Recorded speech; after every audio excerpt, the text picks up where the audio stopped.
You both, Naomi. She gave me a smile, as if relieved by the fact that I felt the same way as she did. See? Why can't she just be normal like the two of us? It's Suzu, Naomi. Think about it. Very true. I really hope I'm making all the right decisions for Eric. I really do. Man, you guys are slow. Are you coming or what? We heard you the first time. Not everyone has rocket boosters attached to their legs when the bell rings. Are you kidding me? That class was ridiculously boring. Even Miss Valedictorian here was dozing off a bit. I do have to admit, I was spacing out. And just because I answered one question doesn't mean I'm automatically the valedictorian. Okay, so it wasn't too interesting. But you should at least pay attention when Phillips is talking about the important parts. So you finally admit it. We're finally on the same wavelength. Welcome to the club, Patterson. Please, don't call me by my last name. This isn't the classroom. And never in a million years will we ever see things eye to eye. Despite this, they both burst out into laughter. Normally, anyone would think that opposites like them wouldn't ever associate with each other. But even though they were so different, their friendship somehow made a lot of sense. Maybe they were just perfect complements, or personality just didn't dictate the possibility of their friendship. After all, we three had been best friends since preschool. Alright, so where are we heading to first? Cafeteria? I think we can all agree that we're really hungry, especially after hearing about our company's line of deliciously spicy bubblegum. Who would even buy that? I wonder. Me? I would pay good money to get a taste of it. You do like spicy food after all. We entered the cafeteria, a bustling room filled with the aromas of different kinds of food. As we got in line, we ordered our meals and chatted freely. Cajun fries and the spicy chicken burger for me. That's my definition of a good meal. I'll take a tuna sandwich and some juice. You're probably going to need water or something to curb all that spicy flavor, Suzu. I can't be tamed by the likes of that. If it's spicy, then it's gotta be all or nothing. You're crazy! I agree, Naomi. Oh yeah, I'm crazy. I think I'm getting a migraine. I think I'll go with...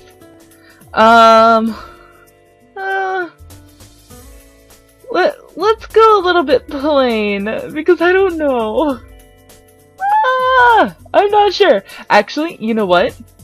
We are going to break the mold and break our pattern of what we've been doing and go with Cajun fries and spicy chicken burger too. Might as well go spicy today. Once we got our food, we settled down at one of the empty tables, putting our backpacks aside to finally dig into the food. Suzu leaned back in her chair, tilting it back so she could rest her feet on the table by her food. Alright then, is there anything we want to talk about? Bored already? I know, let's talk about... Say boys and I will never speak to you ever again. Aw, why not?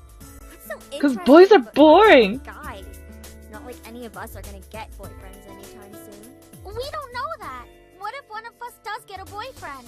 Like that's going to happen, Naomi. Look at us. I'm a tiny Italian. You're a ditzy blonde. Hey! No offense. And Anderson here. Well, I guess she could land a boyfriend or girlfriend if she wants. Or Oh yeah! Oh yeah! She can be a lesbian if she wants. True. That's okay, Suzu. I'm not sure I want a boyfriend yet. Why not?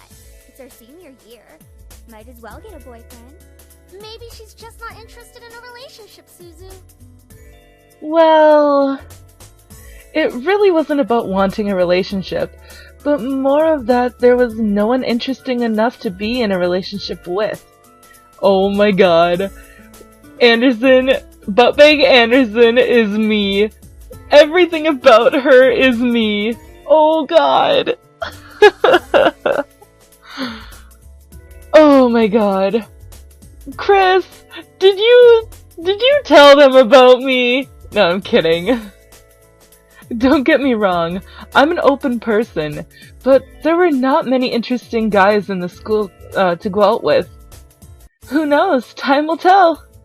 Naomi looked at me, wanting to continue the conversation. However, before she could speak, the speakers in the cafe started up and an announcement echoed through the cafeteria. Miss Anderson, please come to the main office immediately. Please bring your things with you. What? Oh my. Looks like our plans have been cut short. The men in white coats have finally come to get you. What did I do? Suzu, don't joke around. What if it's serious? Fine. If something happens, just call us. What did I do? Funny enough, something did happen, and it was certainly no laughing matter. Cold. It was really cold. The rain became heavier that afternoon, accompanied by rolling thunder now and then. The skies had turned dark, though I couldn't see any of it under the black umbrella. Not that I was looking up. In fact, looking up was the exact opposite of what I wanted to do. I stared at the grass beneath my feet, unable to look up at the people weeping around me. All I could see was the damp grass underneath my feet. Oh no. No, what happened? Was it? Oh no! Only the monotone eulogies that floated through my ears reminded me that I was at a funeral. It was only when the speeches ended that I finally was able to raise my head.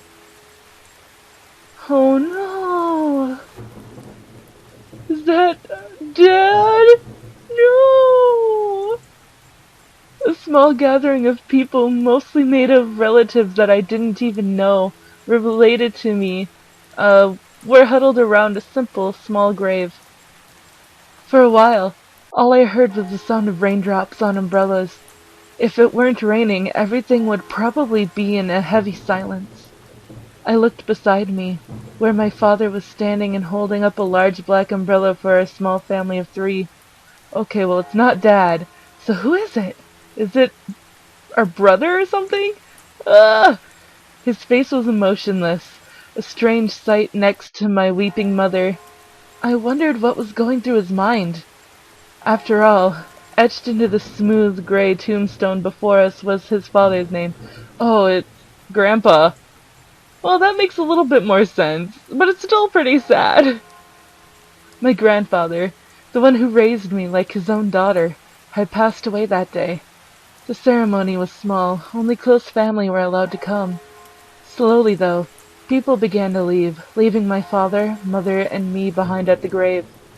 A man dressed in a clean black suit under the uniform, black umbrella of the funeral attendees walked toward us, introducing himself as grandfather's lawyer. Oh God, now here comes all of the business shit. He pulled out a few documents from his suitcase and began to read aloud its contents. Wait, what? Why is he reading the will at the funeral? That makes absolutely no sense. But okay. And now, I shall read Harold Anderson's last will and testament. Only my parents and I were allowed to be present for my grandfather's will.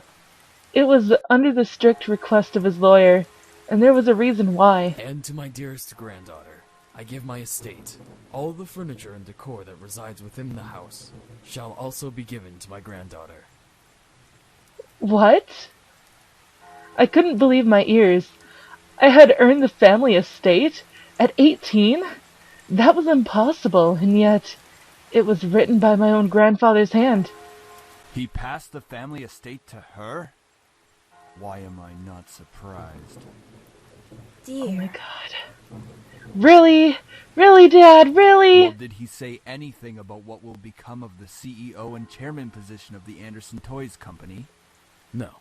It is presumed that the vice chairman will succeed the position. Even to the bitter end, he wouldn't give in. What a stubborn old man. More like you're the stubborn old man. Good God, you're such an asshole. Shaking his head, my father turned to face my mother with a serious expression on his face. About the estate. Should we send her there to get used to the building? It'll be a good place for her to live after high school. Oh, so now you're being like my dad and trying to get rid of me so soon. Are you sure we should? Why not? This would be a good experience for her. What an ass.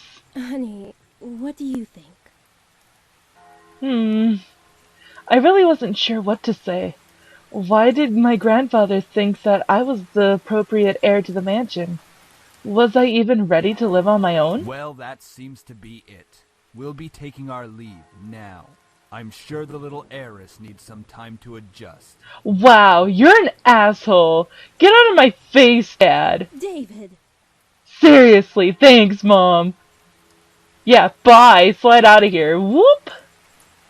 Even though she raised her voice, my dad wordlessly began walking back to the car, disinterested. Don't mind him, honey. I think that your grandfather's passing really affected him. Why don't we get back home for now? You can go on ahead to the car, Mom. I think I need time alone with Grandpa. Oh, of course. Take all the time you need. She gave me a quick hug and hurried after my dad. I looked around the funeral grounds, which was completely empty, save for the sullen-looking grave that laid in front of me. I'm sure that if Grandpa were in charge of arranging all of this, it would have been much different. It was blatantly obvious that my dad was in charge of the whole event. Who else would bury their own family the same day they passed away? Yeah, that's a little weird. Same with the whole, will thing. That was a bit weird, too. Everyone knew my grandfather's love for toys, and yet the grave was a mere stone slab on the ground, void of any children's toys. My dad didn't even bother putting flowers. What an ass. His disdain for my grandfather was almost pitiful. Sorry, Grandpa. I tried to force out some words, but the only thing that came out was a choked sob. You told me to stay strong, but right now I'm the farthest from it. Like that one time, a long time ago. Grandpa! Oh, it's so good to see you again, sweetie. I'm guessing that she's a little girl, so... I was swept into a giant bear hug, and we both laughed as he swung me around like an airplane. It was one of my favorite things about seeing my grandfather, the way he greeted me. Unlike my father, my grandfather was loving and playful, even as I grew older. Sorry that Daddy couldn't be here today. He said he wasn't feeling too good again. It had always been like that. Dad missed every visit to Grandpa's house, citing that he was busy with work or wasn't feeling well. Is that so? Well, that's okay. Daddy can come around next time. And you're here, right? Well, that's because Daddy is a bitch. Yeah. So, what are we doing today, Grandpa? Mommy says that there's a new dessert cafe open in town. Maybe we could go? Oh, I would love to. But I've been so busy with the company these days. We're actually working on a little something. Would you like to see? Yes! Oh, is it a toy? It is. I was designing a new line of them. But something's missing. You don't think you could help me out, could you? Of course! He placed the toy in my hands with a smile, and I inspected it carefully. It was beautifully crafted, and obviously a lot of work was put into it. There was one thing, though. So, what do you think? I think the heart on its chest should light up when you hug it. It'll be like it's alive, but it can be a little nightlight before you sleep. And it can. Whoops. He stroked his chin, considering my input, while nodding his head. After a few moments of silent deliberation, he turned to me with a chuckle. That's a great idea. I'll get to changing it right away. You're always like my little lucky charm, dear. You always know what to add to make the perfect toy. Well, I hope I can be like you one day, Grandpa. You want to make toys as well? Well, making people happy is the best feeling in the world. I don't know if I want to make toys when I grow up, though. Don't worry too much about it. You have plenty of time to decide. Besides, you should do what makes you happy as well. That makes sense. Daddy doesn't think of it the same way, though. Your father. I'm sure he just wants the best for you. I'm not so sure about that. Sweetie, look at me. He bent down